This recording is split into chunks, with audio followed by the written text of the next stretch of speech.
Hi, I'm Heidi Jennings with Quarter One Club, where it's all about the process. And today I have my son with me. Hey, I'm Nate, and I love to code. I'm a software engineer. Yeah, and so Nate and I have very similar personalities as far as process goes. And, he's a software engineer and I'm an accountant, but we still love the process of everything. And we talk about process all the time and bore my husband and other children a lot. So, but yeah, the other day we were nerding out and we were talking about process improvements, and he started talking about some, shortcuts and stuff like that. And I thought there might be good things to maybe help with your process as well. So I'm going to have him demonstrate some today. So the first one we talked about was the Alt tab. So you want to talk about that and why we would use that and why it's helpful? Absolutely. So yeah, the Alt button can be found on the bottom left of your keyboard next to the space bar. I usually press it with my thumb, and the Alt button usually kind of activates other actions on the keyboard. So if you hold down the Alt button and then you press on the Tab button at the same time, just once, it will swap to a different application. So you can just go ahead and let it go to something. Okay, there we go.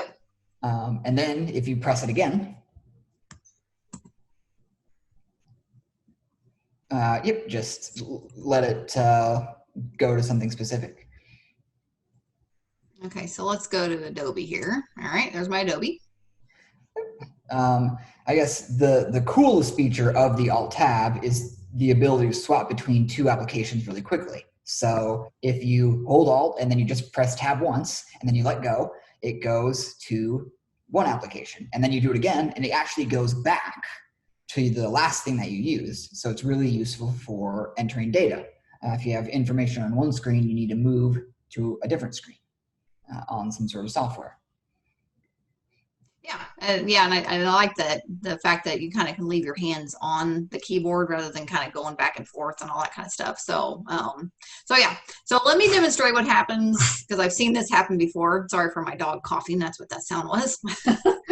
Let me demonstrate what happens if you hit your Alt key and you just hold the Tab key down. So remember he said to tap it. If you hold the Tab key down, this is what happens. So that's not helpful.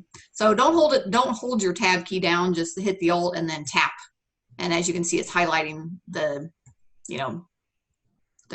I guess the programs that you want to open, and then just let go of your Alt key and it opens it back up. So, all right, anything else you want to share with that one, Nate? Nope, I think that's it. Okay. This one, when you were telling me some of these, the next options that we're talking about, some of these blew my mind. A couple of them I knew, but the copy, paste, undo, and redo. So let's talk about, let me use my Alt tab and go to Word here. All right, so let's talk about Control C first for copy. Yeah, so I guess it's pretty straightforward. If you hold down the Control and C at the same time while you, like she's doing, highlight something like a word, you can copy it. And then if you click out, outside of that hello, and then you hold Control V once. And that's V as in Victor, right? V as in Victor, it will paste it. So that is super useful as well. While you're using the Alt tab, you can Control C on some information and then go to the other page with the Alt tab and then Control V to paste. So that becomes kind of really useful. Yep, that is. Yep. So what he's talking about here is if I go Control C here, say I want to put that into Excel, I could do Alt Tab, go to Excel, Control V, and paste that in there. So that's very handy. Of course, if I had two monitors, that'd be really nice too, because you could have Word and Excel open on one on each screen. But if you only have one screen, that happens sometimes. You need to flip between them. So I like that one a lot. I use that one a lot in QuickBooks when I'm setting up a chart of accounts or something like that. That's really nice. I know you said you use it when you're coding as well. Absolutely, yeah. Anytime that I want to, I usually have to copy and paste it maybe 3 or 4 times and then kind of use the arrow keys to move down each line and change a small amount on each line. So it's kind of useful to have the keyboard shortcuts. Okay, another thing, this is kind of something I just thought about. People may not actually know that that hello is still on my clipboard, so I can just keep going like this. It's still there, right? So people may not know that. The other thing I'll do sometimes too is it's on my clipboard, and I could just go like this. Oh, it didn't do that. I thought that would just paste that down. Does that not work, Nate? So you actually have to click on the hello, and now the bottom right, that little square. Um, So click on hello. okay. Very bottom right of the hello box, there's a tiny little square. There you go. Now drag. Yep. I think you can actually, if you do Control C on that and drag like that, yeah, that's what I was trying to do. So Oh, yeah, so you can Control C and then just kind of drag and paste all in there. So that works too. I didn't know that. So that's cool. Yeah, there we go. See, this is what we love to do. Okay, so I knew about the Control C. So that's C as in cat, Control V as in Victor. So Control C copies, Control V as in Victor pastes. The undo, I did know about the undo. So, but let's talk about the undo because there's a twist on it. So talk about how you do work it, and then we can talk about the twist in Windows Explorer. Yeah. So I guess Control Z. So Just say I guess let me demonstrate an accident, right? So I go in here and I'm not paying attention and I delete that on accident. So that's the accident, right? So now I need to undo that. So how do I do that? Yeah. So you just finished the last word on your 10-year thesis, and you accidentally deleted all of it. Control Z will save your life. And that's Z as in zebra, right? Control Z, yes. So hold down Control and then press Z once, and it will bring up everything that or it'll undo the thing that you just did. And I'm pretty sure it even works after saving. So even if you save it, as long as you are still in the application, I'm pretty sure you can still undo it. Now And then see, hit now save it. I don't know. I might disagree with you on that one. I don't. Let's see here. Because I think I've had that not happen work before. But let's put this on.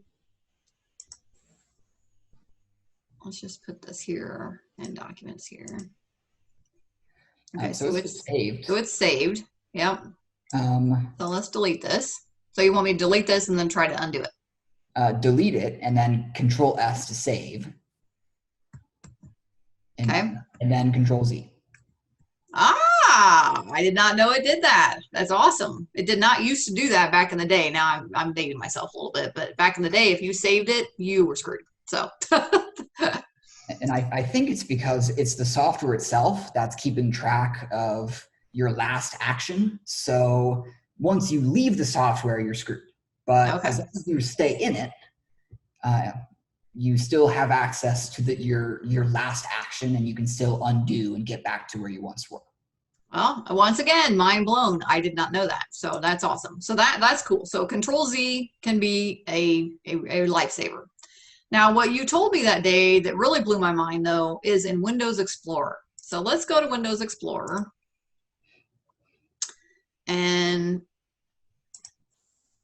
say I want to delete one of these files. Say I deleted the wrong file. So say I wanted to get rid of this one, but I accidentally got rid of this one.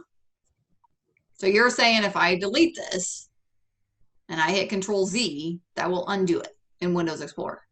It will, yeah. So I think the story was when we were even thinking about the idea for this video, I feel like I hit Control Z in the File Explorer because I accidentally removed a file. Yep.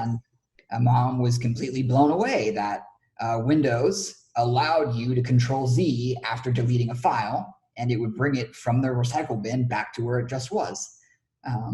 Yeah, I was blown away. I'm like, wait, how'd you do that? So let's just delete that file there on accident. I was like, whoops, I did not mean to do that. And then you can hit Control Z as in zebra, and it put it right back. So that has saved my butt in several occasions the last few weeks because I've been working in files, and then I'm like, whoopsie, did not mean to do that. So yeah, so that was a big. I really like that one. That was a good one. Mm-hmm. And let's see. Okay, so Here's another thing that I don't know that many people know about, and you can just kind of jump in, but people think you have to click this little Windows button when you're looking for a file and you have to scroll through all this stuff. So there's a couple different options here that I like to use. My most favorite is just to click the button and then start typing. So you can type in Word and then it goes finds it. So I love that option.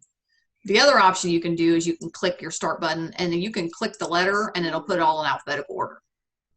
So I like that. So are there any more little shortcuts you use with the Windows key here, or the Windows button? Yeah, so you actually, if you have a Windows key on your keyboard, it works the same way. So if on your keyboard you press the Windows key, I don't actually have that type here to search white box on my computer. I decided to hide that, but it still works. You press the Windows key and you just start typing. I often use it for any common application that I use day to day that I don't have on my taskbar. I just look it up, and Windows is smart enough to keep track of all of your programs and pulls up all the programs that are installed. Yeah, I like that a lot. I use that a lot.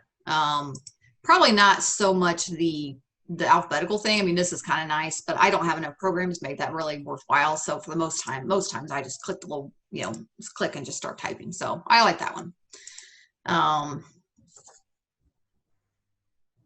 Okay, you want to talk about adding stuff to the taskbar? Absolutely, yeah. So let's just go back to the start menu, I guess. Okay. I see Adobe Acrobat is right there. Yeah, I've got my Premiere Rush. I've got Excel, Word, and Outlook is what I have on mine.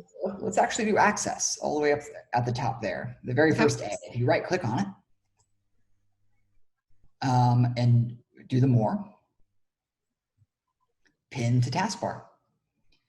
And now all it does is it appears at the bottom of your screen, and you can always click on it for quick opening of your most commonly used software.